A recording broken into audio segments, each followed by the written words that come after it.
ihdinas siratal mustaqim siratal ladzina an'amta 'alaihim ghairil maghdubi 'alaihim waladdallin. Amin. Alhamdulillah, alhamdulillah. Assalamualaikum warahmatullahi wabarakatuh. Terima kasih kepada semua pendengar dan yang menonton bersama kita pada pagi ini di program Bual Bicara JPI, Jabatan Pengajian Islam UNISEL, dan dalam slot Garaj Hati. Dan kita bersama dengan tetamu istimewa kita pada pagi ini ialah yang bahagia Puan Nur Haslin binti Muhammad Soleh. Ya. Beliau merupakan jurulatih bertauliah Stephen Malaysia. Assalamualaikum Puan. Waalaikumsalam Ustaz. Alhamdulillah, apa khabar? Alhamdulillah sihat. Jadi kita bersyukur hari ini kita bersama dengan Puan Nur Haslin. Beliau merupakan seorang guru, jadi kita panggil cikgu boleh Boleh Ustaz. Guru. Dan kita akan bersama-sama pada pagi ini bersama dengan beliau untuk kita bual bicara berkaitan tentang garas hati. Ini persoalan-persoalan psikologi. Dan hari ini kita nak tajuknya ialah rahsia membongkar personality diri. Pada sesi pertama dahulu, masa ini sesi ke-6, kita bersama dengan Ustaz Hafizah cerita tentang mengenal diri, mengenal potensi diri yang bersifat umum. Dan hari ini kita ada tool, alat dia secara saintifiknya, bagaimana kita nak tahu kekuatan dan kelemahan kita. Tapi sebelum kita pergi berlanjut lagi, mari kita berkenalan dengan tetamu pagi ini, iaitu Puan Nur Haslin. Kita nak berkenalan dengan beliau dan beliau dimohon untuk mengenalkan diri. Di samping bagaimanakah beliau boleh berminat sebagai seorang guru untuk melibatkan diri sebagai jurulatih Stephen, serta mungkin ada sedikit pengenalan Stephen tu apa. Silakan yang bahagia cikgu, silakan. Alhamdulillah. Terima kasih Ustaz atas pengenalan tadi. Saya ucapkan terima kasih kepada pihak Ustaz serta pihak fakulti kerana telah jemput saya untuk membuat sedikit penerangan tentang Stephen.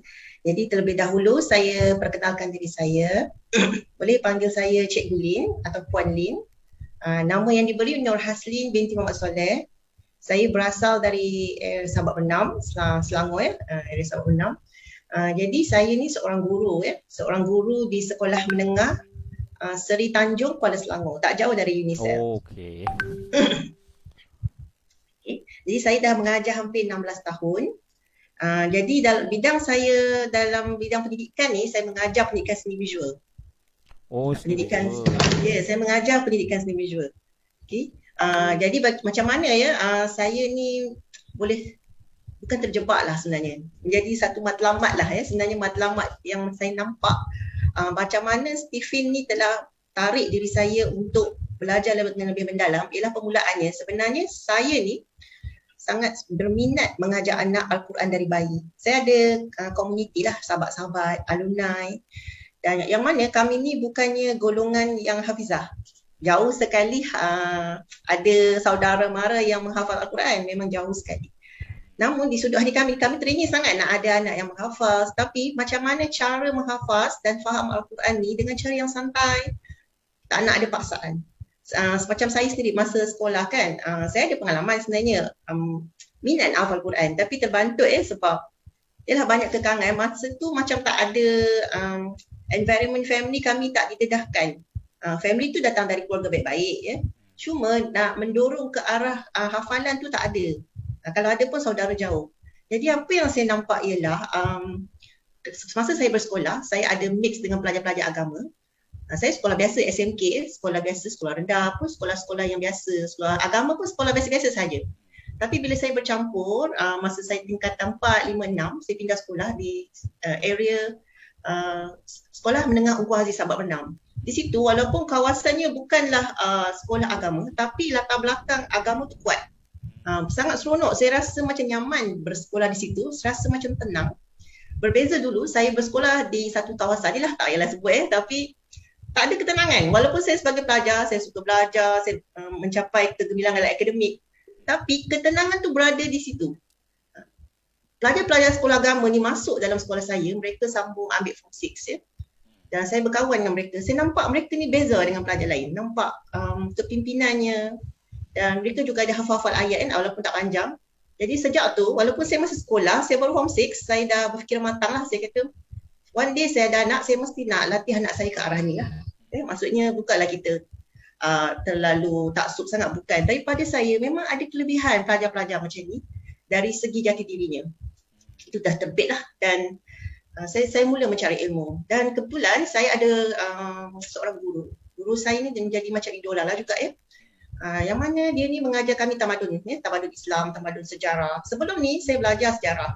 Tapi saya nampak perbandingan tamadun-tamadun Islam tu dengan tamadun-tamadun di Asia Tenggara, tamadun Malaysia. Saya nampak bila belajar tentang perbandingan ni, perbandingan sejarah Islam dan perbandingan sejarah tamadun-tamadun lain menyebabkan saya berfikir. Saya menganalisa. Kata maksudnya orang Islam ni hebat kalau dia ada Al-Quran.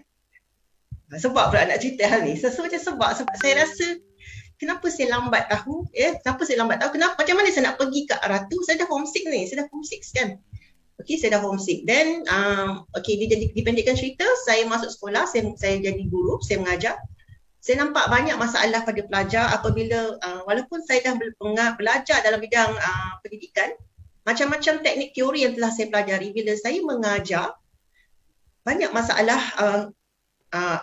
akhlak pelajar, terutama pada ibu bapa yang sibuk bekerja.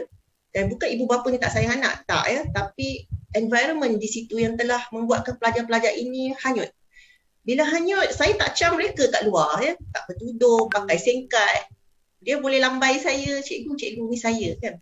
Saya tak cam, saya perhati betul-betul. Oh, anak murid saya ke ni? Dan dia tak malu ya tegur saya walaupun dalam keadaan pakaian dia sangat mencolok mata lah ya. Pada masa tu saya dah kata waktu ni memang waktu ni generasi ni memang dah tak ada rasa malu lah walaupun pada guru. Beza kita dulu, kita kalau macam ada buat silap kita lari kan. Jadi saya kena fikir sesuatu macam mana saya nak bantu. Pertama ialah akhlak pastinya dan Al-Quran lah. Jadi apa yang saya buat mula-mula, maaf panjang sikit yang ni, saya nak share macam mana saya terjebak, okay? Bukan terjebak lah.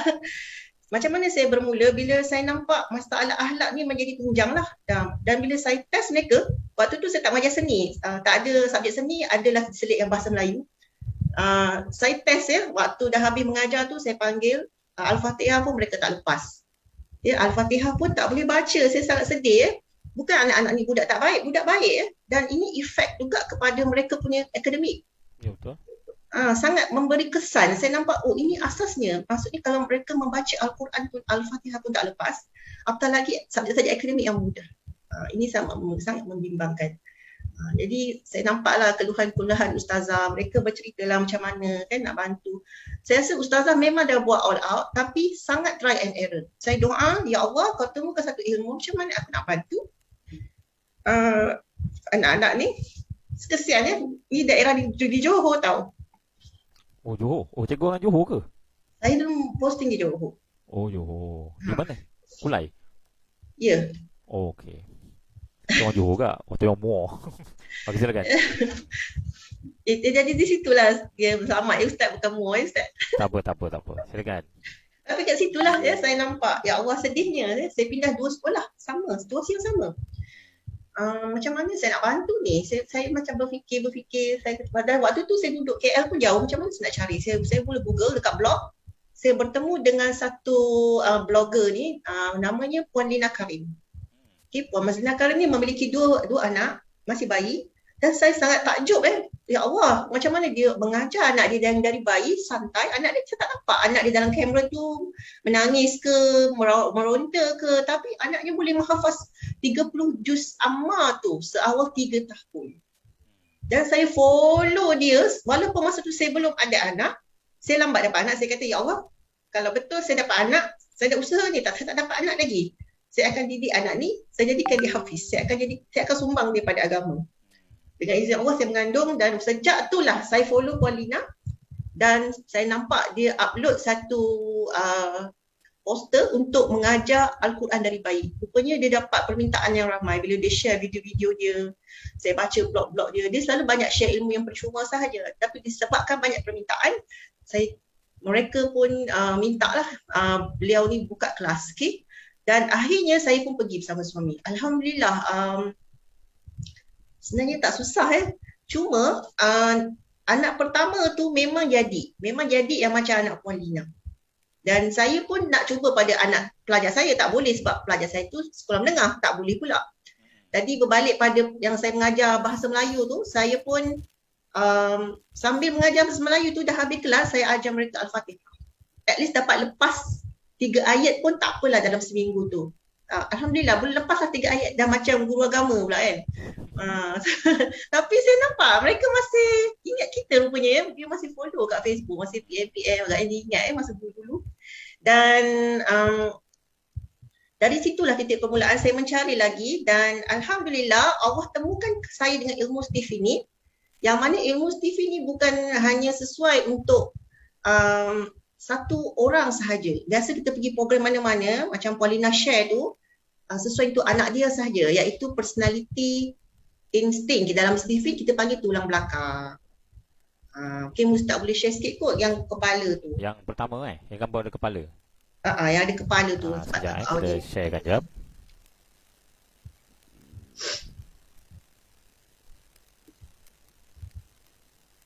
Yang ada 3 ni, ada gambar ni. Yang bawah sikit Ustaz. Bawah lagi.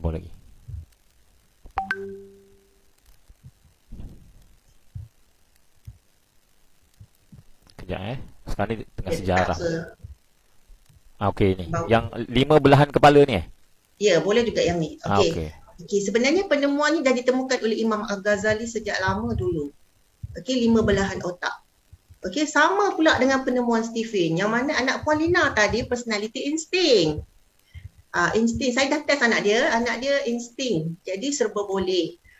Jadi kalau contoh kalau kita pergi seminar seseorang, kebetulan kita ni personality sama dengan dia, cara belajar tu akan kena dengan kita.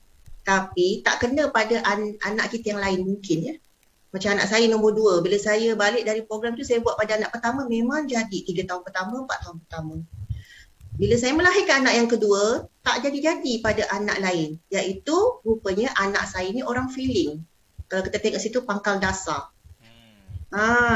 Bukan bermakna bila kita ni berada di personality tersebut, kita langsung tak guna semua bahagian otak. Kita ni guna, memang kita memiliki keseluruhan bahagian otak.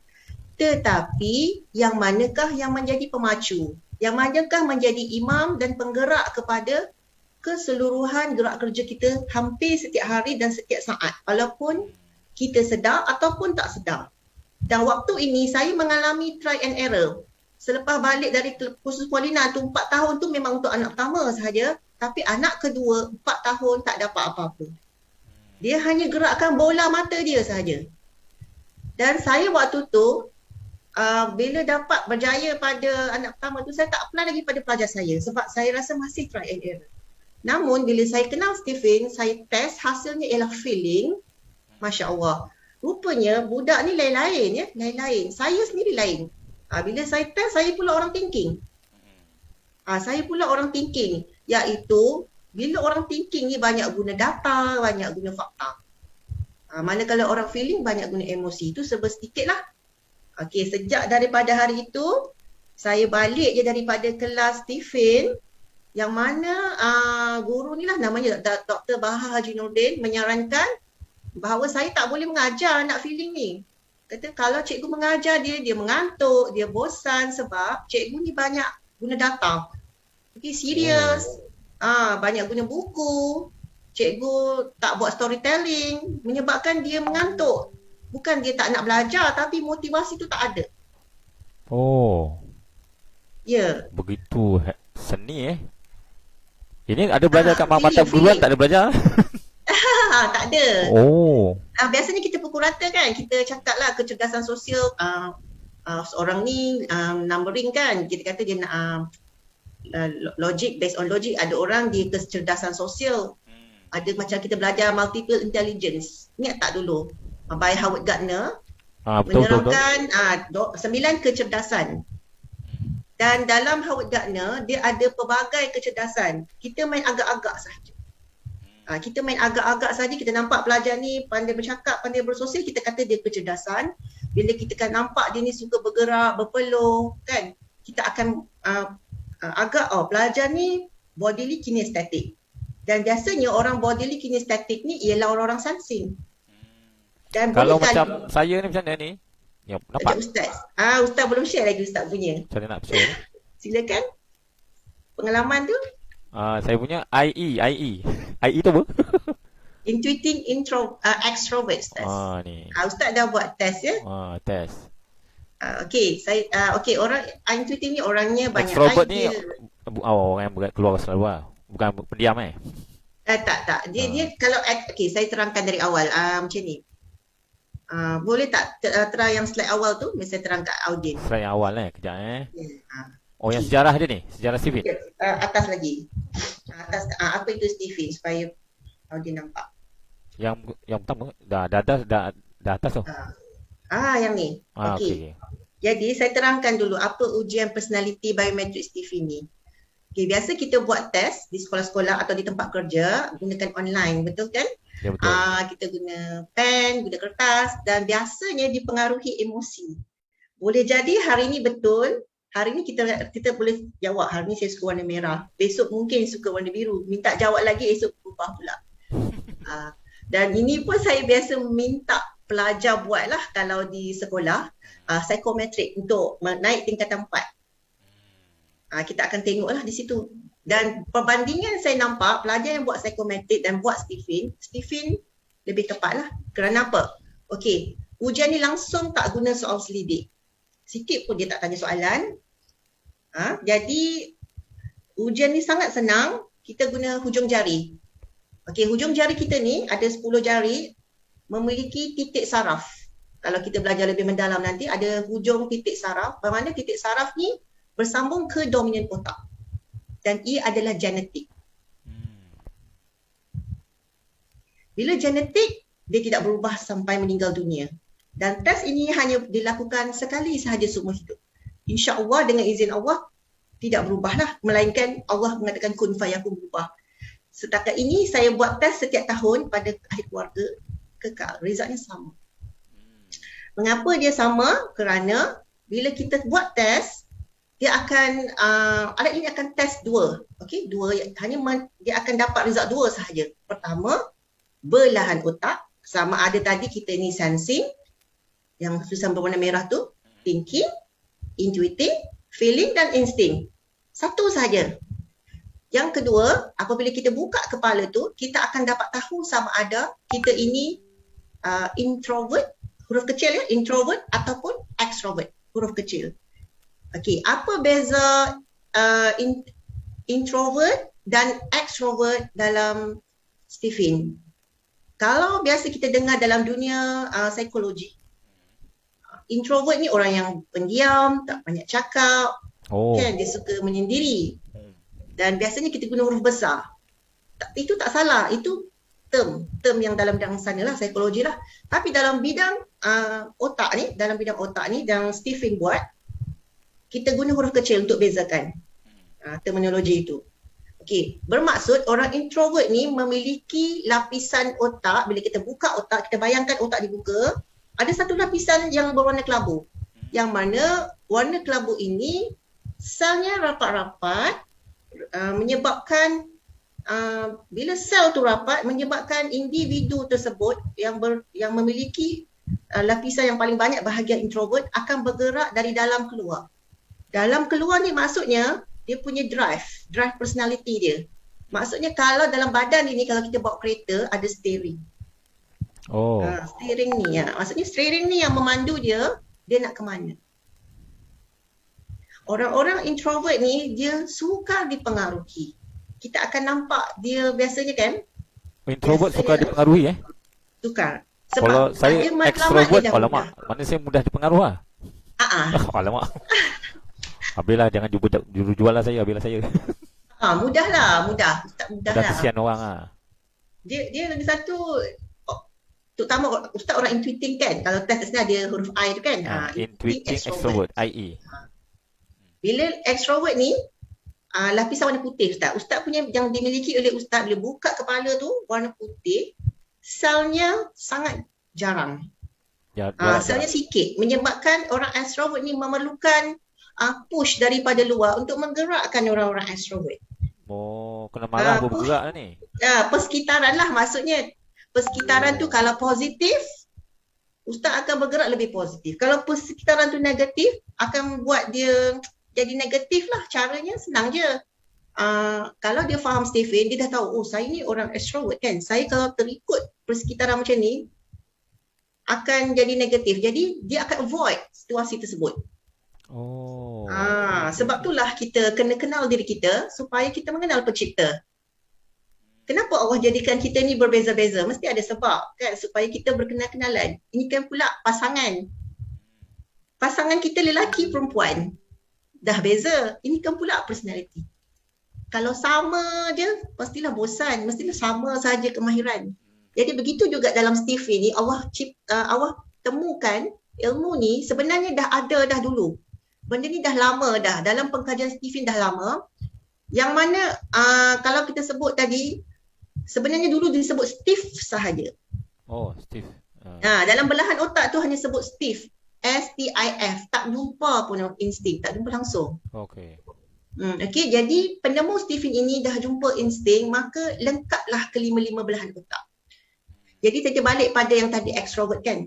Jadi macam mana kita nak orang-orang extrovert ni nak kendalikan diri dia bila dia tahu yang dia ni extrovert?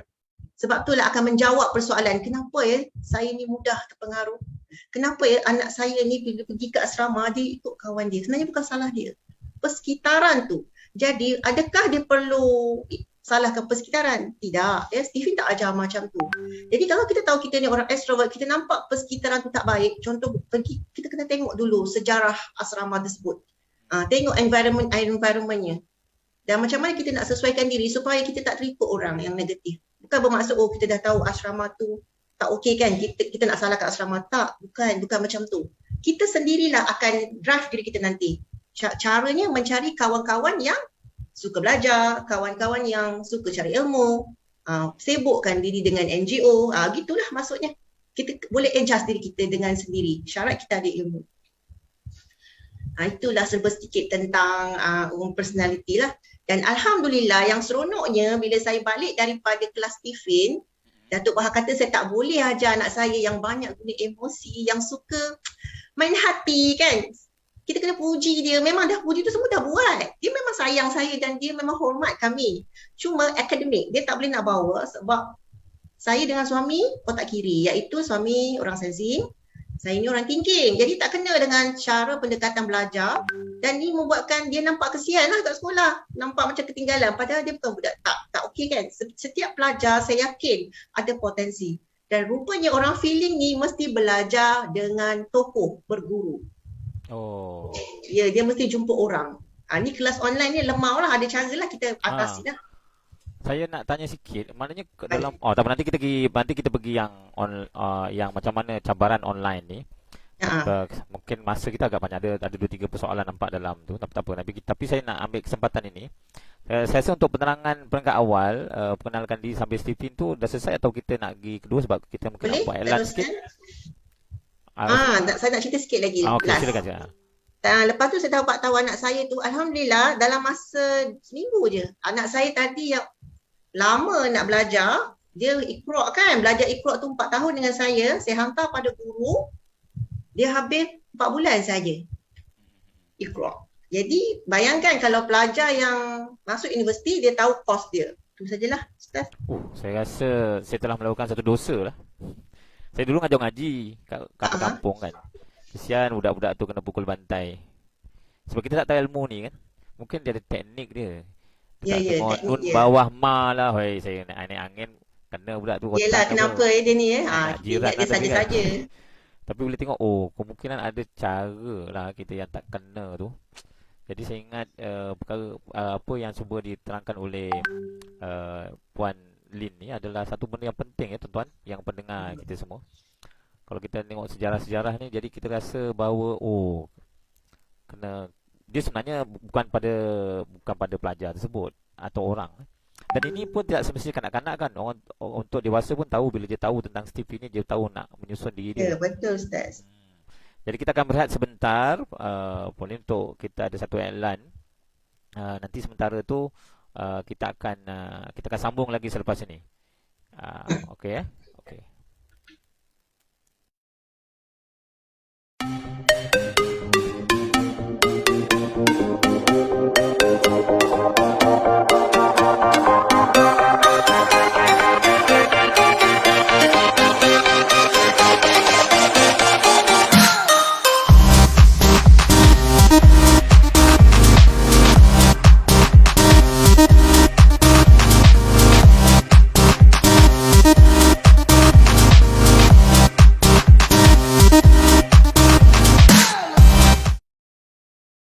dia telah pun silent. Jadi begini, kita sekarang ni sedang mengambil pelajar-pelajar baru ke Unicel. Di Unicel ni kami ni Jabatan Pengajian Islam ni adalah satu jabatan yang sebenarnya dah lama, tapi ramai orang tak tahu di Unicel ni ada Jabatan Pengajian Islam yang di dalamnya ada diploma pendidikan, pengajian Islam, ijazah sarjana muda pengajian Islam, serta ijazah sarjana muda syariah. Jadi bila pendidikan tu, tadi Puan Lin pun dah cerita pendidikan, saya rasa ini perkara-perkara yang mungkin kita boleh letak sebagai nilai tambah kepada pelajar-pelajar kita untuk mengetahui sedikit tentang Stephen ni, supaya mereka bila berada di dalam industri pendidikan sebenarnya nanti, sebab saya wallahualam, sebab saya mengajar subjek yang lain, dalam pedagogi ke mungkin boleh dimasukkan sebagai nilai tambah, supaya kita nak membina generasi ni bukan saja guru mengajar saja, tetapi kita transfer knowledge tu berdasarkan teknik ini supaya dia cepat pantas. Terutamanya guru-guru kita ni akan mengajar di sekolah agama, sekolah rendah, ada tadika. Mungkin perkara ni akan menambah nilai apabila mereka keluar sebagai guru nanti. Dan saya yakin dan saya percaya ibu bapa yang mendengar ni juga boleh mengambil ruang dan peluang dan kesempatan yang ada untuk menghantar anak mereka belajar di sini, dan mungkin mereka akan terdedah dengan Stephen di sini, dan insya-Allah taala mereka akan lebih menjadi guru yang berkualiti ketika berada di medan pendidikan nanti. Jadi kita akan teruskan bersama dengan Cikgu Lin, Puan Lin. Kita akan masuk seterusnya yang kedua. Soalan yang kedua ialah tadi Cikgu Lin dah cerita tentang dah kenalkan diri, macam mana boleh minat dalam dunia kejurulatihan, dan sedikit, saya rasa bukan sedikit, cukup mencerahkan tentang Stephen ini. Walaupun saya pernah pergi program sehari sekejap dulu, ya, setengah hari apa, tapi ialah kadang-kadang kita baca buku, kita lebih sebelum nak kenalkan diri, dan kita, anak-anak murid kita setiap hari berubah, dan anak murid semua umur 17 tahun ke atas. Anak-anak murid kami ini, saya mengajar di Smart Hafiz Unicel ini, semua ada yang paling tua 26 tahun. Kita cuba nak menterap, tapi dalam program fast track ni sebab kita belajar 10 bulan kan, jadi tak sempat nak buat perkara ni. Dan lebih lagi cabaran PDPR sekarang ini. Tapi sekarang dah 2 tahun, insya-Allah mudah. Jadi bagaimanakah Stephen boleh membantu membangunkan mungkin cikgu boleh pada PDPR ke, dalam kelas ke, untuk ibu bapa ke, atau siapa yang mendengar ni, untuk mencapai tujuan hidup, pelajar-pelajar ataupun kita, ataupun anak kita, guru kita dan sebagainya. Boleh silakan Puan Lin. Alhamdulillah, terima kasih Ustaz lagi sekali. Kalau sebut tentang bagaimana Stephen dapat membangunkan diri kita, memang banyak, Masya Allah. Tak ternilai, dan sampai saya rasa sanggup saya berhabis duit. Saya pun bukannya latar belakang orang yang have lah, tapi saya sanggup macam spend kat situ je dalam masa 2 tahun pertama tu, kerana setiap kali kami join kelas, banyak ilmu yang memberi improvement pada diri saya terutamanya lah. Sebagai seorang Islam, sebagai seorang ibu, sebagai seorang isteri, terutama sebagai seorang isteri lah. Kita bukan sebagai pelajar dia tahu. Bila saya dapat tahu tentang Stephen ni, bahawa saya ni orang thinking, yang mana orang thinking ni tegas kan, tapi sebab saya memiliki orang yang berdarah O. Okey, siapa kat sini yang belum test, siapa yang darah O tu dia mudah tersentuh hati dia. Alamak, saya O lah. Dia mudah sedih waktu saya nampak mula-mula kan respon pertama tu. Bila ada cuma nak tahu yang darah ni, kita kena test di lab lah. Cuma bila jadi konflik di situ, bila kita nak bangunkan diri kita, kita mesti kenal diri kita. Barulah kita kena pencipta. Baru kita tahu kenapa Allah jadikan aku sebagai orang thinking. Saya selalu berfikir. Tetapi Allah bagi saya darah orang feeling, darah kesian. Oh, wow. Darah kesian. Darah kesian. Orang thinking ni personalitinya tegas. Kalau hitam katanya hitam lah, kalau putih lah. Tetapi Allah beri saya darah O. Kerana orang yang tegas ni, kalau dia thinking, sepatutnya Allah letak dia darah dia A. Tetapi orang thinking ada darah O, ada darah A, darah AB, darah B. Supaya Allah nak kita kenal diri kita. Kenal pasangan, kenal anak-anak, kenal guru. Kenallah sesiapa di sekeliling kita supaya kita lebih bersyukur. Dan saya sangat bersyukur bila saya dapat tahu saya orang thinking ni, kenapalah selama ni saya bekerja, saya rasa letih, cepat penat, suka menangis, keluarkan air mata, mudah sentak. Padahal saya ni orang thinking. Jadi masa saya test tersebut, saya rasa macam saya bagi tahu guru saya, Datuk Bahar, saya bukan orang thinking sebab saya mudah kesian kat orang. Sebab itulah puan struggle. Puan penat, puan cepat sakit. Puan kerap menangis. Padahal puan ni nak jadi diri puan tapi darah tu ganggu puan. Oh, Masya Allah, saya kata, kenapa ya, semacam bertanya lah kan, kenapa? Sebab orang darah, oh ni kesian, tapi bertentangan dengan karakter puan yang serius. Tengok muka puan pun dah serius kan. Bila orang mula-mula nak sembang tu orang takut, tapi bila dah sembang okey je. Dan barulah saya tahu, saya ni kalau sebagai orang thinking bekerja, mesti buat checklist. Barulah saya flashback, ya Allah, patutlah kalau saya ada masa saya nak cepat, saya tak buat checklist, saya boleh hantar kerja on time. Tapi kerja tu tidak ada kepuasan dalam hati saya. Ada benda yang something wrong. Macam apa benda yang tak habis ni kan. Dan benda ni selalu bermain dalam hati saya, dalam fikiran saya. Tak ada siapa pun tahu. Walaupun pasangan, walaupun ibu bapa. Dan ini selalu berlaku pada sesiapa pun. Ada benda tak habis. Itu yang menyebabkan ada setengah orang, dia buat kerja hakiki, dia cari kerja lain. Kerana dia tidak mencapai kepuasan bekerja yang bidang sedia ada. Kerana tadi kan saya mengajar pelajar, saya rasa tak ada kepuasan kenapa pelajar tak capai target. Kenapa pelajar ni tak boleh dapat apa yang saya sampaikan. Saya rasa saya dah buat sehabis baik. Sampai pernah saya jatuh sakit, saya demam. Kerana saya tak gunakan potensi, saya tak faham. Saya banyak gunakan potensi darah. Ya, tak salah kita guna potensi darah, tapi dalam darah anak Adam ada iblis. Wah, yalah, Ya. betul. Jadi ia ganggu kita. Kerana apa? Dalam sainsnya pula, respon pertama. Bila kita mendapat respon pertama, contoh orang tanya kita lah, nak beli tak? Kak nak beli tak buku ni ataupun tudung kan? Tudung orang WhatsApp kita. Pertama yang menghantar maklumat ke bahagian otak ialah darah. Darah ini akan respon dulu pada otak kita, dia hantar maklumat, tetapi selepas 20 minit hingga 30 minit, darah tersebut akan balik ke hujung salur darah, menyebabkan kita balik pada karakter kita dan waktu itu barulah kita berfikiran rasional. Dan penyesalan akan datang bertubi-tubi, dah transfer duit ni. Kita tak plan, saya tak buat checklist. Patutnya bajet bulan ni, inilah untuk belanja tapi saya dah melebihi daripada keperluan. Waktu itulah rasa nak marah kat diri sendiri. Kenapa saya tak berhati-hati kan, mudah tertarik dengan tawaran. Ikutkan emosi, padahal tudung tu dah hanya tudung dah ada pun colour tu.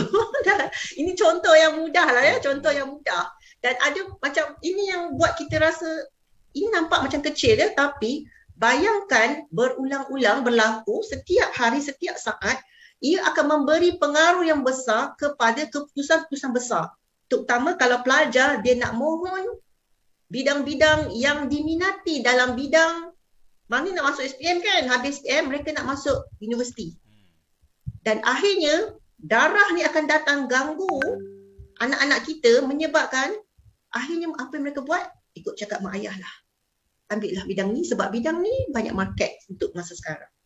Dan akhirnya selepas 4 tahun, 5 tahun menggenggam segala ijazah, dipulangkan ijazah tu pada ibu bapa, mak ayah dah, saya dah ambil dah ijazah kedoktoran. Sekarang saya nak buat bisnes. Itu yang jadi ramai buat usaha, jadi usahawan pula dah. Kan ke dah bazir masa 4 tahun. Itu maksudnya. Jadi kalau kita nak capai tujuan hidup kita, Stephen ini bukanlah mesti, contoh kalau anda ni hasil test ialah orang sensing, yang mana orang sensing ni sangat teliti. Detail, ikut proses. Tak pernah buat silap. Sangat jarang buat silap orang sensing. Dia akan buat kerja perfect. Dan biasanya orang-orang yang kerja perfect ni siapa? Kerjaya apa yang melibatkan nyawa? Polis lah. Polis, lain tu ada lagi yang buat yang menyebabkan nyawa yang orang ramai. Doktor. Ya, doktor, ya betul lah. Bayangkan kita nak letak anak sensing ni, kalau dari sekarang, contoh saya dah tahu anak saya sensing, saya tunjuk dekat dia. Sebab orang sensing ni dia nak tengok bukti fizikal yang dia boleh ukur, dia boleh nampak. Dan mesti kenal dengan minat dia. Kata, mama saya nak jadi doktor sebab saya dah pernah masuk ward, saya pernah sakit, saya pernah kena asma. Dan kebetulan bila test hasilnya Allah bagi genetik tu sensing pada dia. Jadi tugas kami ibu bapa, lorongkan dia dari sekarang. Masukkan dia buku-buku, kelas-kelas yang berunsur kedoktoran, macam mana dia nak belajar medical, Walaupun sejak dari sekarang, kerana dia tak rasa penat pun. Dan benda ni kalau kita boleh shortcut, kenapa kita tak boleh kan? Kalau macam orang tu contohlah, KFC, kita tengok KFC, dia kaya umur 50-an. Kalau dia tahu yang dia ni memang personality yang memang founder kepada KFC daripada usia 3 tahun, kalau kita boleh develop dia, umur 17 tahun dah kaya dengan KFC, kenapa perlu tunggu 50 tahun? Itu maksud ni. Ini yang Stephen special, kita boleh guide, kita boleh beri environment. Paling mudah lah macam saya orang thinking. Suami saya hasil test orang sensing. Lain ni, berbeza personality. Keluarga dia pun dah makan dah lain, dah makanan. Keluarga saya pun dah makanan dah lain. Ya? Jadi saya dah faham, oh rupanya pasangan saya ni senang je nak tackle dia. Oh. Okey. Ada cara lah kita nak tackle dia, senang dia. Kena cakap bahasa yang lembut. Orang fencing ni lembut, dia otak bawah dia lembut. Dan kita kena tunjuk bukti yang kita ni dah berubah. Contoh kita buat salah, jangan banyak sangat minta maaf. Dia tak heran. Mudah je kita tunjuk kita dah berubah, depan mata dia akan okey dengan kita balik. Sama juga dengan anak tadi, kalau dia tahu yang dia nak jadi doktor, kita dah mula bagi environment tu dari sekarang. Dan tak perlu risau. Macam pelajar saya, dia tak perlu risau. Result dia SPM, contohlah kan, dia tak ada, waktu tu kebetulan Praxis ni kadang memanglah kayu pengukur, tapi kadang-kadang tak semua pelajar berpeluang masuk bidang yang mereka minat. Terutama pelajar perempuan, kotanya sangat ketat. Lelaki mudah Pelajar-pelajar perempuan saya yang buat test, belum keluar result keluar result pagi, datang jumpa saya pukul 10 pagi, dah buat list. Cikgu, ni yang saya akan masuk. Result tak keluar lagi. Beza dengan pelajar yang saya ajak masuk test, tapi mereka enggan test, kerana result dah 10A kan, 11A, 2 minggu jumpa kaunselor. Tak tahu nak pilih bidang apa, sebab dia tak nampak jalan tu. Berbanding pelajar yang resultnya 5A, kan, mereka ni pelajar-pelajar yang selalu kandas sebenarnya. Dia selalu kandas, masa kecil dah selalu kandas exam. Tapi bila kita buat test TOEFL seusia tingkatan 3, tingkatan 4, saya arahkanlah, saya kata kamu, saya bagi recommendation, tapi dia yang pilih ya. Bidang apa yang sesuai, alhamdulillah tingkatan 4 dia dah buat list pergi ke mana, dan bila mereka tak dapat tempatkan diri di IPT, mereka usaha, ibu bapa usaha cari swasta ataupun mana-mana college yang boleh masukkan anak ini dalam bidang tersebut, dan alhamdulillah dia tak buang masa. Dia tak buang masa sebab pelajar tak penat.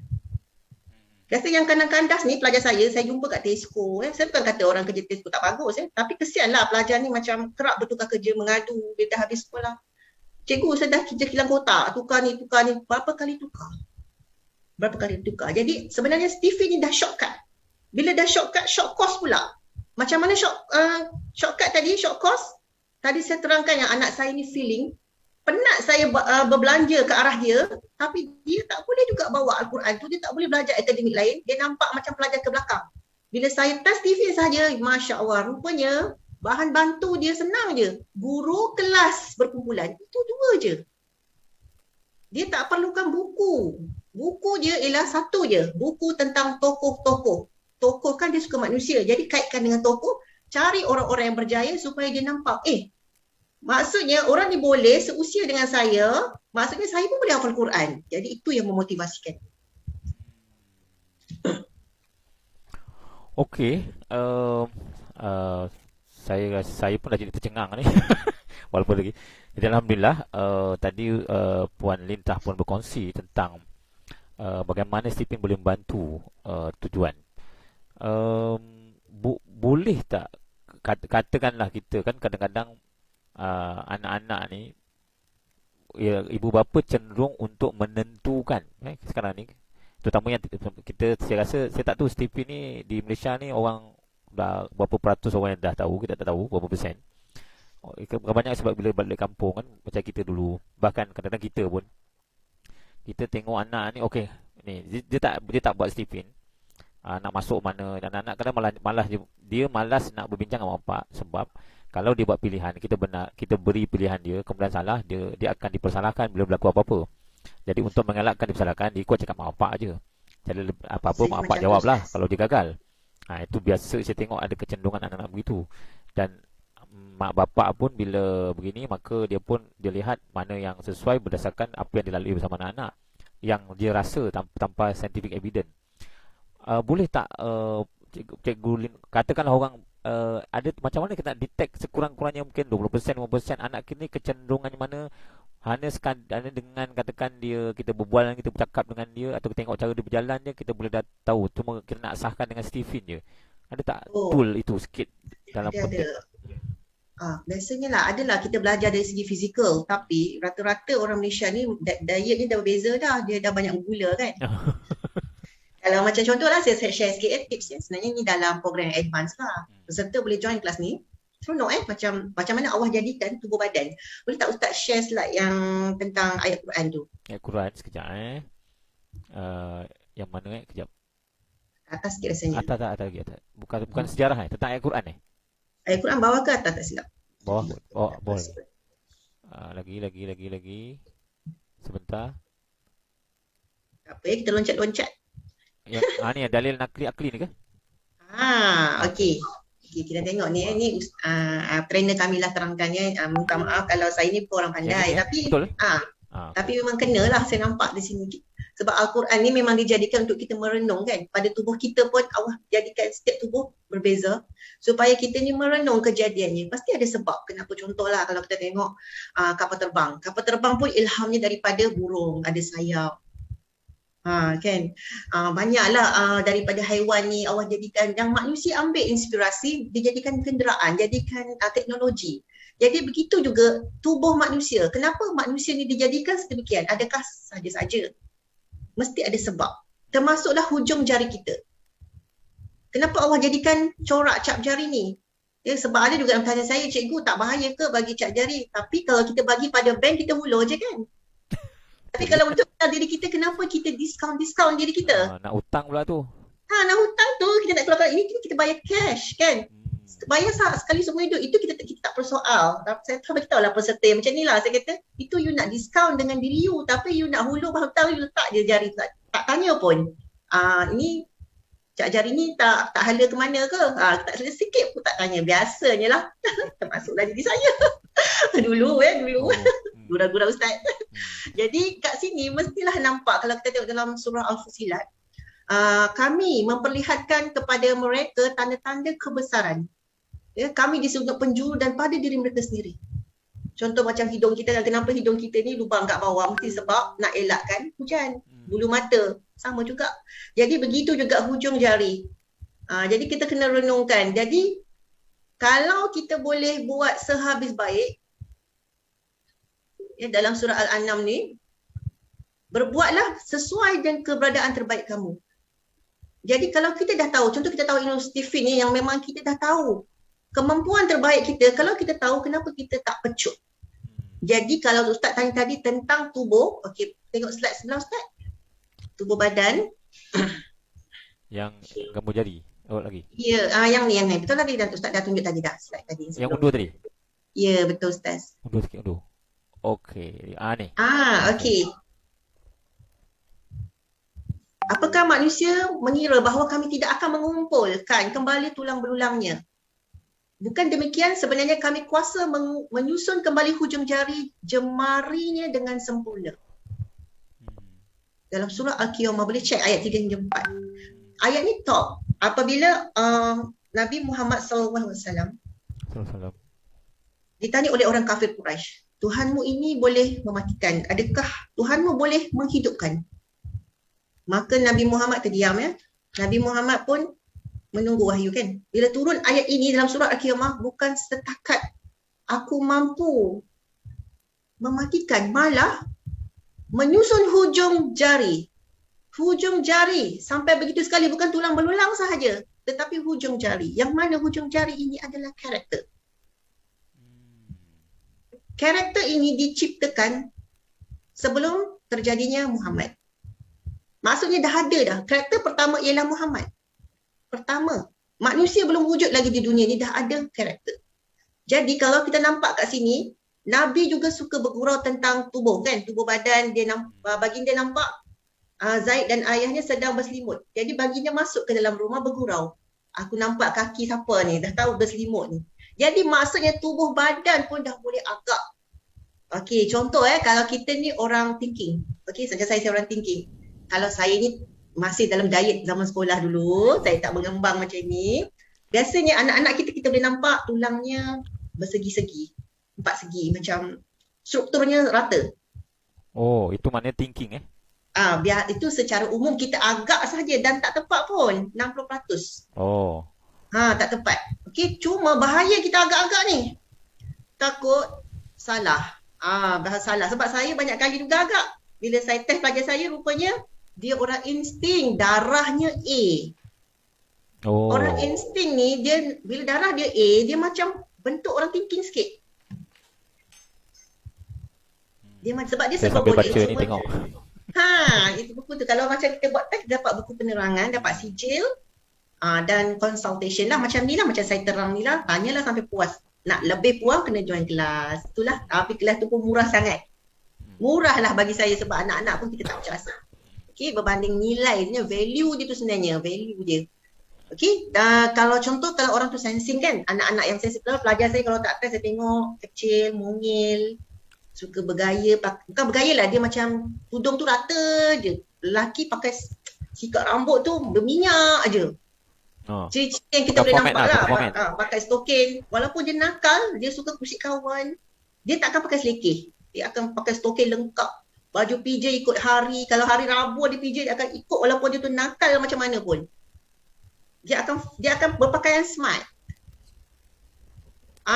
Di situlah agak-agak saja ya. Kalau personality feeling pula,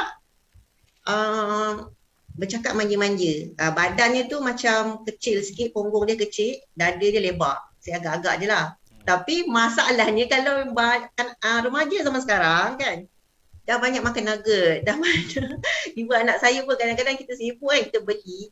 Itulah kita cuba elak lah. Memang kebanyakannya dah obesity, jadi kita tak boleh nampak agak dah sekarang. Contoh kalau orang intuiting nampak macam tinggi, macam kalau dia memang tak gemuk, dia macam model. Macam pemain bola keranjang badannya. Serba sedikit lah ya. Pertuturannya pun orang intuiting ni banyak menggunakan analogi. Kita tengoklah anak kita tu banyak guna analogi tak? Contoh kalau kita nak tarik perhatian ini, perkongsian peserta lah bagaimana dia mengajar anaknya matematik kerana ikutkan orang intuiting ni tak suka maths, tak suka number, dia suka image kan. Dia suka pada visual. Jadi macam mana dia nak fahamkan proses bahagi tadi tu dengan cara ada sebiji buah temikai. Dia tanya anaknya, Uwais lah contoh anaknya, Uwais suka makan buah tak? Suka ibu. Buah apa? Buah temikai. Dia akan tanya warna.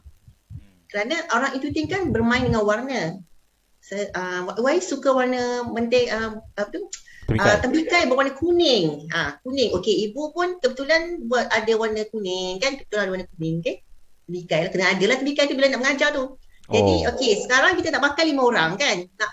Nak makan dua-dua lah dengan umi je. Tu nak bagi berapa? Kena bagi analogi begitu. Okey, bagi 2 lah ibu. Okey, potong sama-sama. Dia potong. Okey, sekarang inilah maksudnya proses bahagi. Sebiji buah temikai dia bahagi 2. Okey, dan mereka mesti santai buat training. Contoh, tengah masak. Okey, sekarang Uwais tolong ibu. Kita ada keluarga ada berapa orang? Ada 6. Okey, ibu nak bagi 6 orang makan dalam pinggan. Jadi ada berapa buah pinggan kena ada? Kena ada 6 pinggan lah ibu. Okey, sekarang kita masukkan mihon ni. Uwais masukkan mihon ni untuk 6 orang dalam ahli keluarga kita. Jadi inilah namanya proses bahagi yang visual, yang nampak, yang boleh dia buat training. Macam saya orang thinking, saya rasa memenatkan proses pembelajaran begitu bila nak bahagi ni. Kalau kita ada anak thinking atau saya sendiri thinking, bahagi je lah. Buat temikai, okey, buat bulat, bahagi 2. Okey, ataupun saya terus calculate sahaja. Direct, very direct. Sebab ini yang proses terjadi pada anak saya yang tak kanan tadi tu, orang feeling tadi tu. Kalau belajar maths saya tak boleh macam tu. Saya mesti dengan cara bermain permainan. Saya ambil mainan dia, saya buat proses bahagi. Dan masalahnya letih untuk mak yang cepat letih. Ciri-ciri orang cepat letih ni orang tak atas. Terutama orang tinggi. Bila kita letih, anak letih stres. Tak masuk-masuk kan. Yang mak pula letih bila nak siap-siap budak ni kan. Akhirnya kita boleh sakit. Ini bahaya juga. Intuiting cepat letih tak cikgu?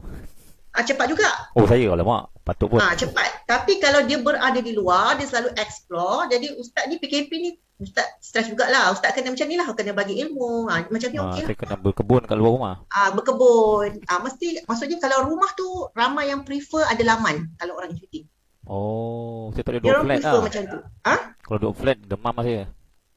Tapi kena buat aktiviti lah juga. Turun ke, kena lah.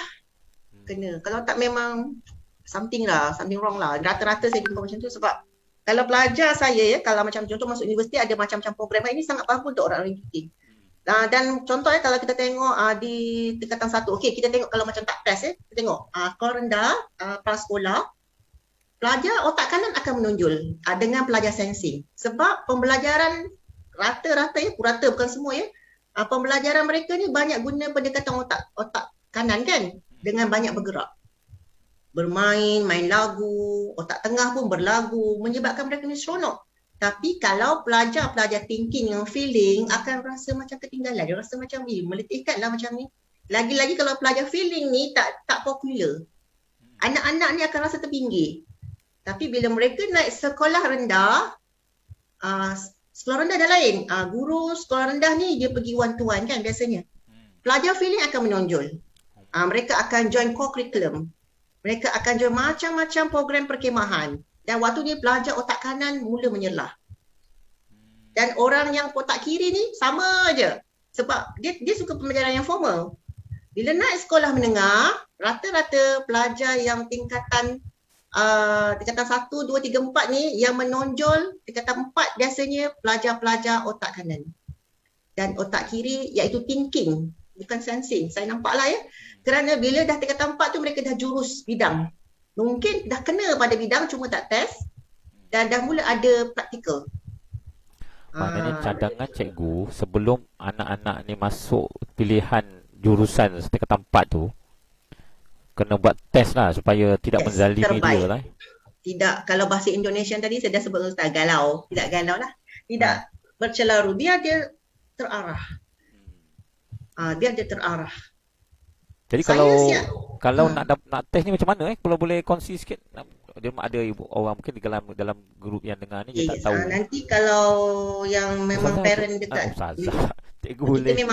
Kita memang ada Ustazah. Nombor telefon saya kat sini nanti saya akan Ya boleh. Sebab ada sini kena lawan web dan sebagainya. Mungkin orang Kuala Selangor ni boleh cari Cikgu Lin lah. Okey. Kalau untuk area Kuala Selangor boleh terus melalui Ustazah lah. Ustazah Fiza dan Ustaz sendiri pun boleh. Saya tak saya tak tahu lagi. Untuk yang pelajar-pelajar lah, untuk pelajar-pelajar yang parent lah, boleh melalui Ustazah Fiza lah. Dia pun certified. Dan saya. Kaunselor Ustaz kan, dia pun certified. Dia dah join kelas yang certified. Nanti saya boleh tolong testkan lah. Tapi untuk negeri-negeri lain, daerah-daerah lain, saya ada nombor telefon nanti saya share kan. Okay. KL semua ada. Sarawak kita ada Sabah kita ada Dr. Ferlis. Mana Sabah Malaysia dah ada lah ni. Dah ada. Cuma kalau Sabah Sarawak tu kena bergerak sikit lah. Kita sudah CV-nya asalnya dari mana sebenarnya? Malaysia Indonesia. Ke? Indonesia. Indonesia. Internasional lah di negeri-negeri Australia ke New Zealand pun dah ada kot. Okey. Dia sampai ni Thailand, Singapura, Indonesia, Malaysia, 4 negara. Mungkin bakal lah dekat Yaman lah ada satu peserta ni dia memang dah certified, dia minta kami buat untuk dekat peserta pelajar-pelajar di Yaman. Sebab salah seorang pendengar kita ni dari Perth, Australia ni. Tapi dia tak komen apa-apa lah saya tahu ni. Dia imam masjid ni. Tak apa nanti kalau dia dengar ke mungkin ni. Jadi kita nak ada satu persoalan ni. Oleh kerana di fakulti kami ni fakulti pendidikan, agak-agak pada pendapat puan untuk jadi cikgu ni sesuainya karakter yang macam mana ataupun semua boleh macam mana? Wallahu alam. Silakan. Soalan yang baik Ustaz. Biasanya lah untuk guru lah yang idealnya bukan semestinya dia test dia tak boleh jadi guru. Tapi yang idealnya supaya dia tak penat. Supaya potensi tu jadi 100%. 100%. Okey, contoh Ya, tidak memenatkan. Dia boleh, contoh ya, contohlah ya, sebenarnya terbaik orang feeling. Feeling Ya, Alamak. orang feeling. Okey, tapi ada fungsinya, bukan mestinya orang feeling saja. Contoh ya, kita boleh letak posisi. Kalau guru kita letakkan dia bahagian disiplin, mesti orang thinking. Oh, okay. Dia konsisten dan rasional, dia tidak ikut emosi. Kalau orang tu feeling, dia tahan lama bercakap. Kenapa? Karakter orang feeling ni, genetik dia tadi kita sebut tentang tubuh badan, kalau kita belajar mendalam, orang feeling ni, organ utama dia paru-paru. Yang mana tadi saya sebut dada dia lebar kan. Tak tanya kenapa, nak tengok agak-agak, itu agak-agak lah. Tapi kalau kita confirm dia test, kita akan pastikan orang feeling ni dan paru-paru dia lebih besar daripada personality lain. Allah ciptakan dia paru-paru tu lebih lebar. Menyebabkan ruang udara tu banyak. Dan mereka ni banyak gunakan pernafasan. Paru-paru, tekak, trakea, mulut, hidung, telinga. Kan bersambung. Yang mana orang feeling ni tak letih bila berdamping dengan pelajar. Dia rasa tak penat melayan kerenah pelajar yang macam-macam. Kerenah pelajar ni banyak. Sebab tu ada yang jadi guru boleh MC sepanjang tahun. Contoh saya lah, saya pernah MC ya. Banyak kali. Kalau anak dah sakit dengan saya sakit. Alhamdulillah. Jarang dah MC sekarang. Bila dah tahu. Kita align lah balik. Takkan nak berhenti kerja pula. Ada cara. Kita adjust. Avoid situasi-situasi memenatkan. Cuma benda tu ambil masa. Berbanding orang yang memang dia feeling, dia jadi guru, dia tak letih. Dia tak letih, dia melayan manusia kerana orientasi dia manusia. Lagi ramai manusia berdamping dengan dia, lagi dia sihat. Dia lagi sihat. Dan pelajar pun suka dengan dia sebab dia lagi melayan. Bersembang. Bila orang luahkan perasaan pada dia pun, contoh pelajar, bukan luah cinta tu, ada juga. Maksud saya, pelajar ni luah perasaan. Biasalah pelajar kan cari guru. Dia tak nak cari parent lah, nak mengadu kat cikgu lah. Contoh kat pensyarah lah. Pensyarah ni takkan penat.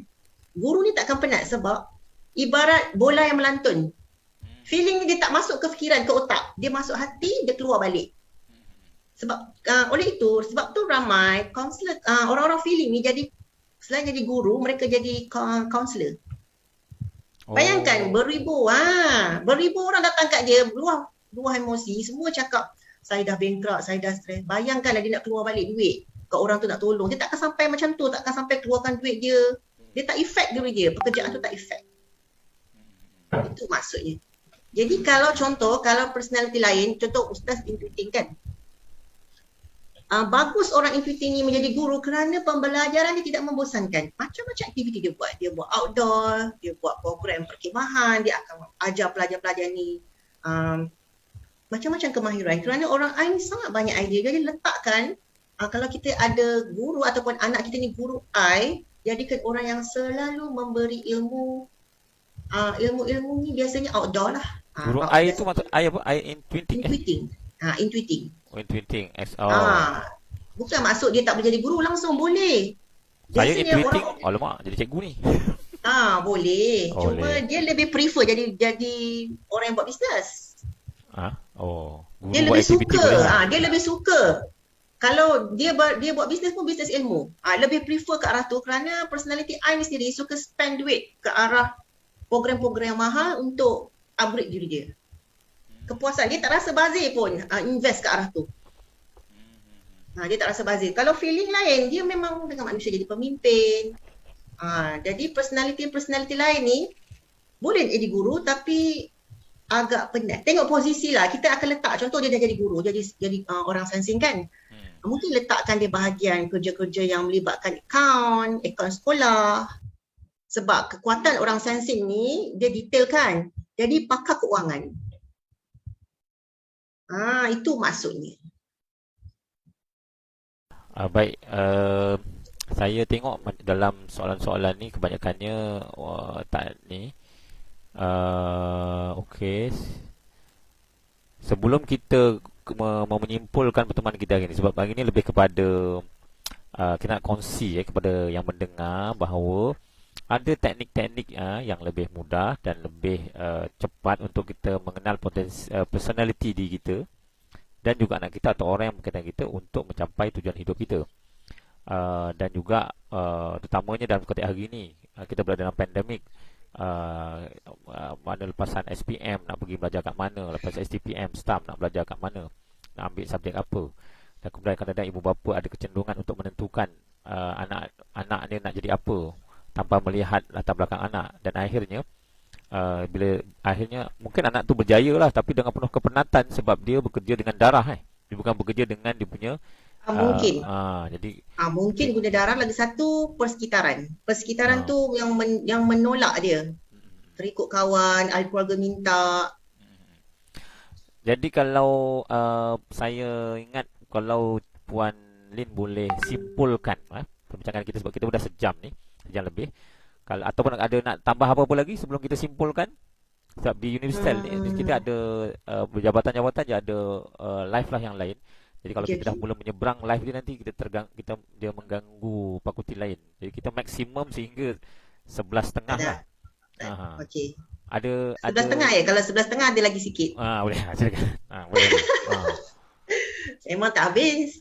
Okey. Tadi mungkin ada yang tanya benda ni. Tadi Ustaz tanya dari Indonesia ke kan? Yelah, orang mesti takut kan.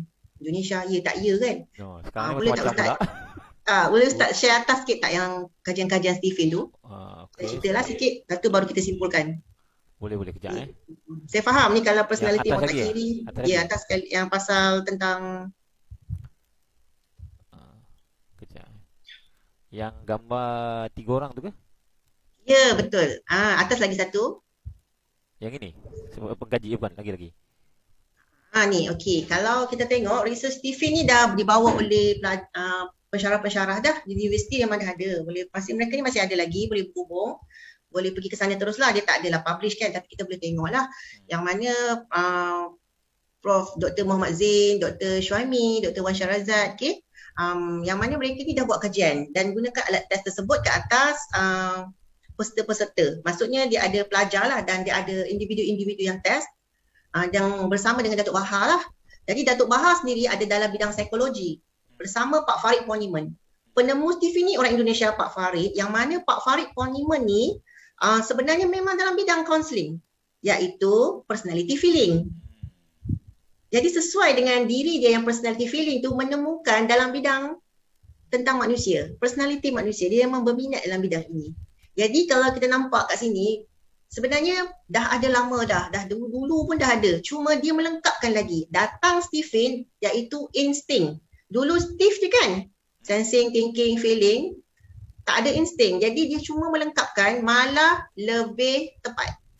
Dan kajian ini dah dibawa ke Malaysia selepas Datuk Bahar datang ke Jakarta, ulang-alik 7 kali join kelas ni. Selepas balik join kelas, dia apply pada anak-anaknya. Alhamdulillah, anaknya yang dulu intuiting, tak ngam dengan dia. Anaknya thinking, tak ngam dengan dia. Sebab anaknya pendiam, thinking memang pendiam. Rupanya bila dia layan anak dia sama macam sebaya, anak dia lebih rapat, anak dia melonjak dalam pelajaran. Kerana bila pergi ke sekolah, dia tengok anak dia lain. Cikgu kata kalau dia tak ada, kelas tak ceria. Dekat rumah beza, karakternya berbeza. Depan dia lain, depan cikgu lain. Dekat rumah, tanya sepatah, jawab sepatah. Jadi waktu ni Datuk dah yakin bila anaknya tadi yang langsung tak ada result A, B tak ada, C pun tak ada, D pun main selak-selak tak jumpa, Datuk lain sebut. Dapat 8A masa PMR. Lepas apply Stephen, macam mana tipsnya sikit saya bagi. Rupanya orang thinking ni dia nak lapang, kepala nak lapang, Datuk kena bagi dia satu bilik kosong. Bilik dia dah seorang, dia tak boleh kongsi dengan adik-beradik sementara tahun itu je untuk exam. Dia negotiate lah dengan adik-beradik lain. Tahun ni je. Nanti abang masuk U, korang boleh masuk bilik ni. So anak-anak lain setuju. Alhamdulillah result dia melonjak. Dan sekarang anak Datuk Bahar ni rapat dengan dia. Dulu macam berbulu lah kiranya. Kerana bila anak ni difahami, dia rasa dia dihargai. Maksudnya ayah ni kena turun ego kalau dengan anak thinking. Tak boleh tinggi sangat. Maksudnya kena duduk sama level. Tanya apa dia nak, sembang. Tanya pendapat. Dan bila Datuk buat macam ni, dia pun beliau bawa kajian tersebut bersama pensyarah-pensyarah ini dan hasilnya bila mereka buat test, resultnya koefisien alfanya 0.8. Maksudnya tinggilah. Kalau dalam bidang sains sosial, kita pun tahu kan 0.6 tu dah tinggi dah. Tapi 0.8 sangat tinggi. Maksudnya walaupun result tu tinggi tapi dia konsisten. Sama je. Test lagi sama. Tidak berubah. Wallahu alam. Itulah saya simpulkan sedikit tentang Stephen lah. Research ni memang dah ada. Adakah masih katakanlah kita ada konflik dengan anak remaja kan, kalau masa kecil kan, bila umur dah lepas SPM atau 20 lebih, bila kita tahu benda ni, so adakah tool ini boleh mengharmonikan hubungan mak ayah dengan anak-anak? Sebab sekarang bila masing-masing berlaga angin kan, so kadang-kadang sejauh mana Stephen ni boleh membantu supaya hubungan mak bapak dengan anak-anak remaja tu boleh kembali sepatutnya. Selain daripada tadi, sepatutnya bila dah tahu kena turunkan ego lah kan. Ada komen daripada puan untuk menjaga hubungan rumah tangga ni, anak-anak dan mak bapak? Ya, itu semestinya Ustaz, sebab dalam Stephen ni nanti kita akan, bila kita kenal personality, barulah kita berlapang dada. Kerana memang kalau kita marah dengan kejadian dia begitu, kita marah Allah lah maksudnya. Kita marah Allah, kenapa Allah Ta'ala jadikan dia begini? Kenapa tak sama dengan saya? Kita suka bagi sama rata. Kenapa saya boleh buat, anak saya tak boleh buat? Kenapa ibu boleh buat, anak tak boleh buat? Kenapa saya boleh buat, suami saya tak boleh follow? Tak boleh macam tu. Sebenarnya kita ni saling melengkapkan. Sebab contohnya macam saya sendiri. Suami saya, dia kata, saya ni okey, semua okey. Cuma satu je, saya ni kalau dah hitam-hitam, putih dah putih. Keputusan saya. Bila Datuk Bahar terangkan, orang thinking ni bila dia buat macam tu, dia lagi berkesan, hidup dia lebih hebat. Dan dia lebih sihat, tuan pun lebih sihat. Maksudnya dekat suami saya lah, tuan pun lebih sihat. Tuan support je dia. Sejak tu, suami saya dia support saya lah. Dia tak adalah nak tanya kenapa macam ni, kenapa buat macam ni. Baru dia tahu yang saya ni cepat penat kan. Kena buat kerja step by step. Tak boleh on the dot. Berbanding suami saya ni mempunyai kekuatan otot kan. Orang sensing dia otot kan. Dan barulah saya faham kenapa suami saya ni cepat sangat lapar. Walaupun dia tak cakap, saya dah tahu dah. Saya belum, kalau saya dah keluar ke mana-mana, dulu saya banyak buat talk kan.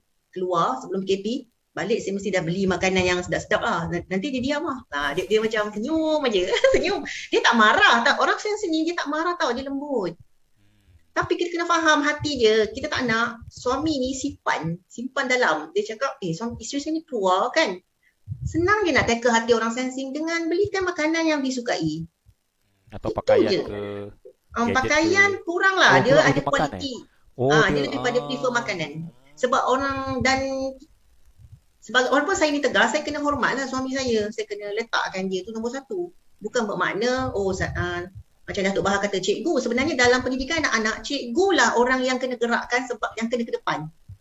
Sebab orang thinking ni dia buat sampai jadi. Orang sensing ni dia boleh lengkapkan dengan membantu kerja-kerja fizikal. Tapi untuk ilmu memang cikgu. Dan waktu tu lah macam suami saya nampak memang betul. Apa yang saya buat untuk anak jadi.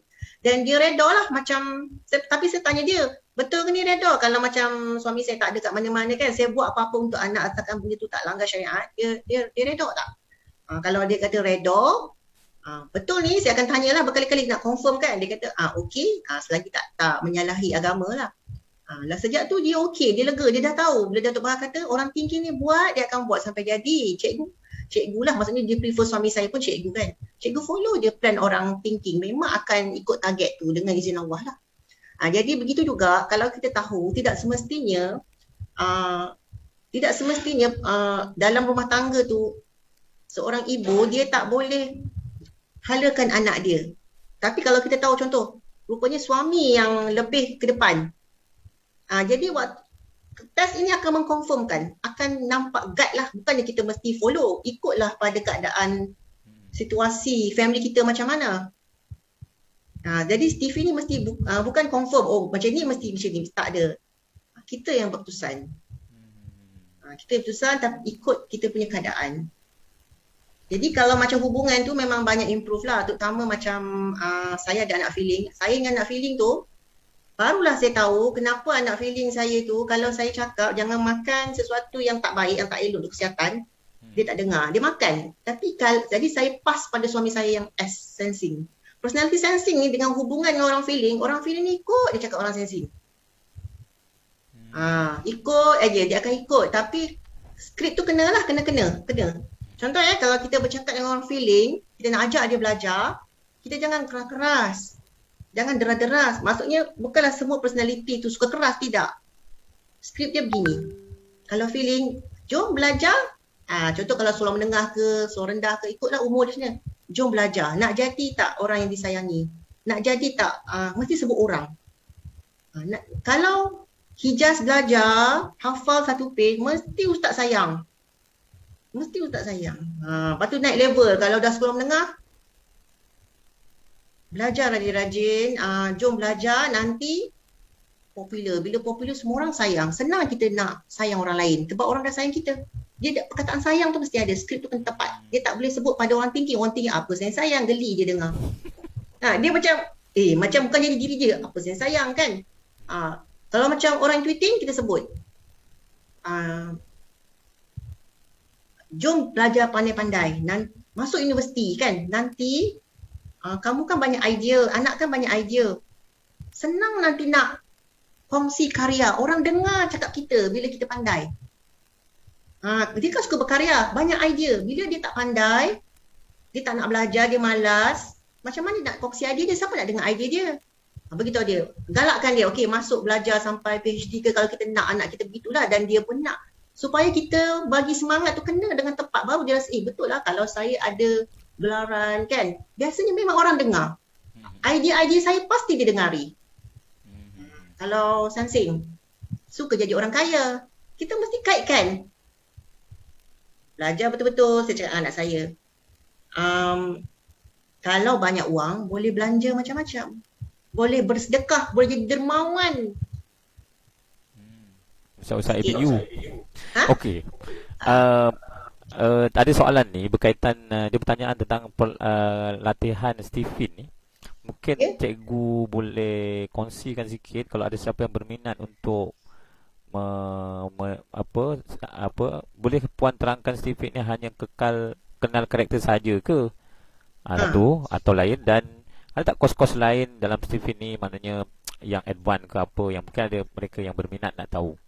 Ada. Semua ada. Okey. Ada slide ni ke tak perlu? Tak perlu. Jadi kalau dalam Stephen ni, kita ada kelas terkini lah, Datuk Bahar, Sabtu ni lah. Sabtu 26 bulan. Besok? Besok. Boleh daftar lah, RM100. Cuma tak kena test lah. Kalau tak test pun, test kemudian tak apa. Nampak gambaran lah. Itu dengan Datuk Bahar lah. Dengan PKP ni susah lah nak test kan, jari nak tak boleh bertemu kan.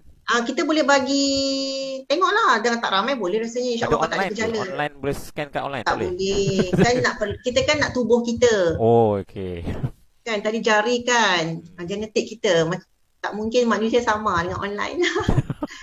Lepas tu kursus-kursus advance banyak. Terkini kita akan buat business and leadership. Dia boleh juga untuk karakter, untuk jadi businessman. Semua terkait. Dan macam saya sendiri, walaupun saya seorang guru, saya ada coaching untuk downline saya lah. Saya ada buat lah. Saya ada buat bisnes lah sikit.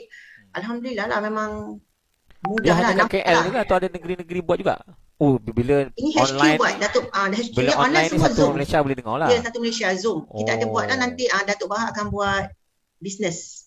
Syarat dan test dan program dan join program untuk Stephen. So siapa yang nak join program untuk Stephen, Sabtu esok, boleh daftar. Saya bagilah nombor pada pihak universiti. Kalau ni saya nak kalau apa, kejap. Puan boleh beritahu nombor sekarang, boleh saya teruskan sekarang. 01 nombor saya ke? Nak dihubungi 0111 okey 079 2018. Okey. Dan kita juga ada program Stephen Health dan Wellness. Ini bukan kami lah yang present, kena doktor medical.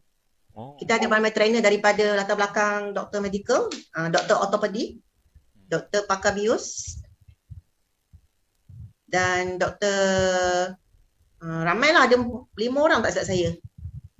Untuk yang di Malaysia punya lah, kami berbuat bulan lepas. Datuk Bahar berbuat lah, bukan saya lah.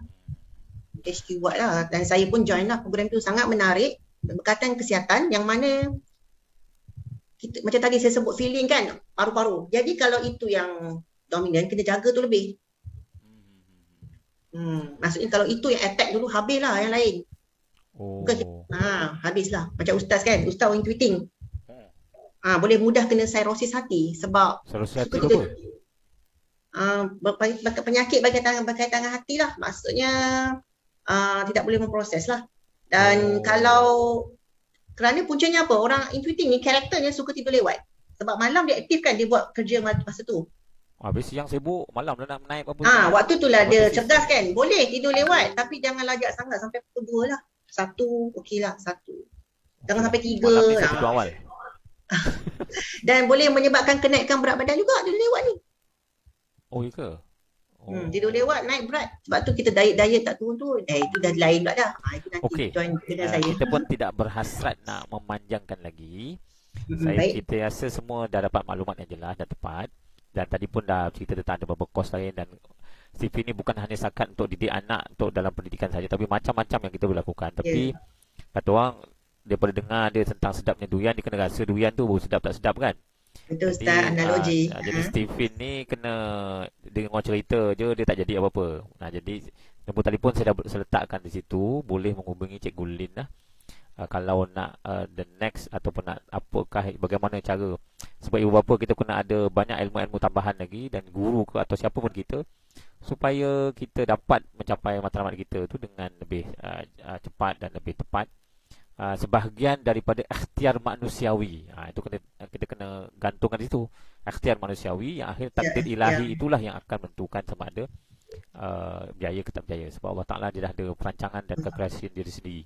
Tapi ini sebahagian daripada ikhtiar manusiawi dengan kajian saintifik yang tinggi tadi.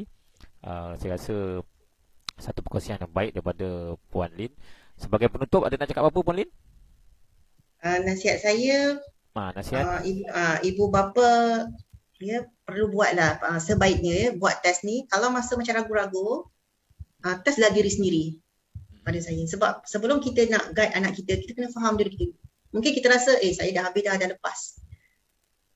Stevie ni bukan setakat untuk anak saja, tapi kalau kita sendiri pun tak betul pada saya lah, macam mana kita nak bantu mereka. Kerana anak juga perlu kenal ibu bapa. Barulah harmoni.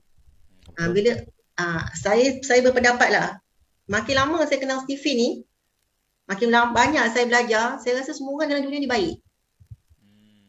Dan mereka bukan saja-saja buat macam tu. Rupanya itu adalah sifat semula jadi yang kita kena kenal.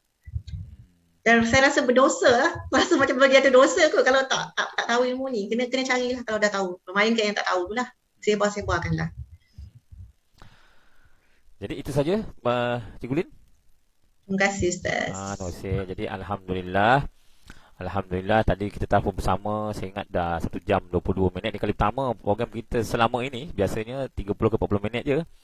Tapi tak apa, Alhamdulillah saya harap perkongsian ni akan memberi manfaat kepada semua. Bukan saja guru-guru warga Unisel ataupun ibu bapa yang mendengar, tapi juga sebab kita dalam kerangka sedang mencari pelajar baru sekarang ini, kita harap bahawa ibu bapa akan juga mengambil kesempatan ini. Bukan sahaja kita nak tahu tentang anak kita, tapi juga masa depan mereka untuk belajar di mana. Di samping kita memperkukuhkan ilmu dalam diri kita untuk menjadi khalifah yang paling baik atau yang paling bertanggungjawab di dunia ini. Kita sebagai khalifah yang paling bertanggungjawab dan hamba yang paling taat kepada Allah Subhanahu Wa Taala. Jadi saya mohon ampun dan maaf seandainya terkasar dan saya kata dalam penganjuran ini, dalam pengendalian program kita pada pagi ini. Dan mari kita bersama-sama mengakhirinya dengan membaca tasbih kifarah dan suratul as. Subhanakallahumma wa bihamdika asyhadu an la ilaha illa anta wa astaghfiruka wa atubu ilaik. Bismillahirrahmanirrahim. Wal 'asri innal insana lafi khusr illa allazina amanu wa amilus solihat wa tawasaw bil haqq wa tawasaw bis sabr. Assalamualaikum warahmatullahi wabarakatuh.